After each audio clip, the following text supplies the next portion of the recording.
Hey guys, welcome to Captain Marvel Talk. My name is Carl. I just wanted to make this video about who I am, what Captain Marvel Talk is, and what I'm doing on YouTube. And before I do, I just want to thank everyone who has subscribed so far. It means a lot to me, it really does. It's not just me that you're going to be supporting, but also struggling comic book artists and creators. And so, without further ado, let me tell you a little bit about myself.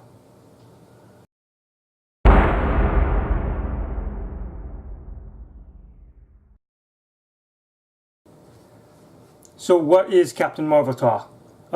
One is a fan account that I began on Twitter over 3 years ago. It's where I go to talk about the original Captain Marvel on a daily basis with other fans, and that's really been my goal all along, was to create and build a community of fans who also love the character. Two, that is also what Captain Marvel Talk really is. It's not just a fan account, but also it's a community, a real community of fans. And three, Captain Marvel Talk is actually a resource for fans who love the character. This is also the best part about my account, is I not just share my passion, but also my knowledge for the character, and other people get to do that too. But for my channel, it will be pretty much me being able to do that. And so, as a result, I do, or I should say, this channel will be primarily an educational and entertainment channel about the original Captain Marvel.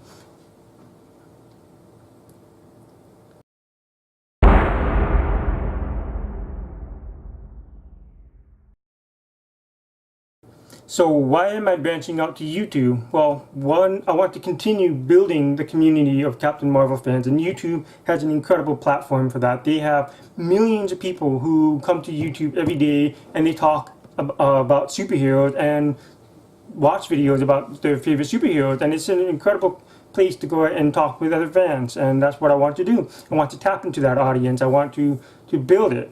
And so, two, I also want to continue being an extremely valuable resource for Captain Marvel fans. Captain Marvel fans, you know, there's a lot of misinformation out there. There's a lot of information that's not readily accessible to them, and I'd like to be able to go on a platform that can allow me to deliver the kind of information that many of them just don't have access to. Even with the internet, even with Google, a lot of times the information that's not being shared is not stuff. It's stuff that you have to go out and really dig and find. And I've been able to do that for much of the last 10 years, and so I'd like to be able to do that. And I have a lot to say that I can share with everybody in a 1-minute video on YouTube, as opposed to 280 character tweets.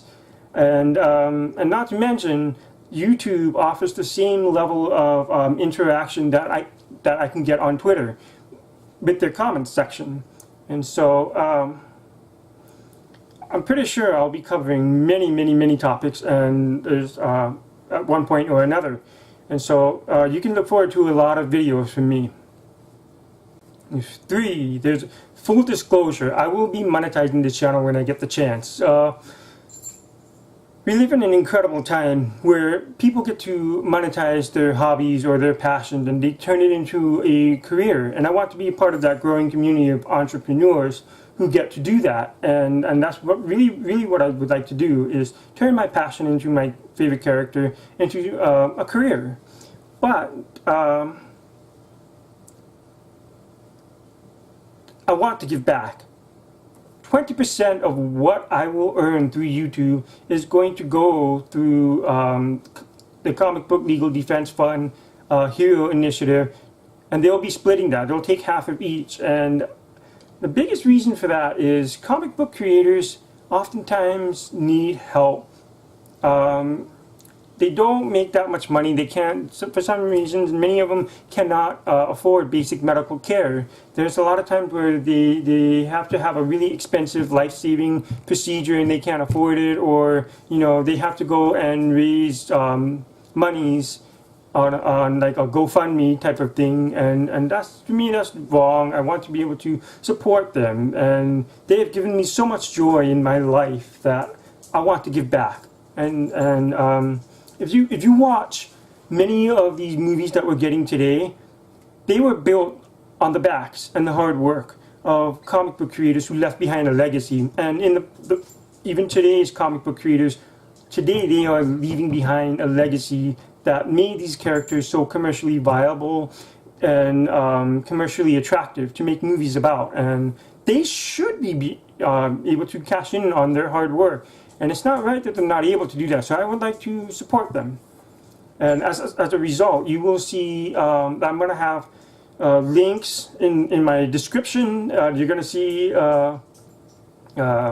sponsorships, and later on when I get the requisite number of subscribers and video hours, you're going to see me utilizing advertisement. So every like, every subscription, every bell that you click on supports me. I will be including a link somewhere for the subscription button at the end of this video or shortly right after this, and or if you prefer, you can simply click on the subscription button underneath the video. And lastly, the big topic that you guys are probably going to notice, I'm going to get this question a lot. Why do you call him Captain Marvel? Let me tell you.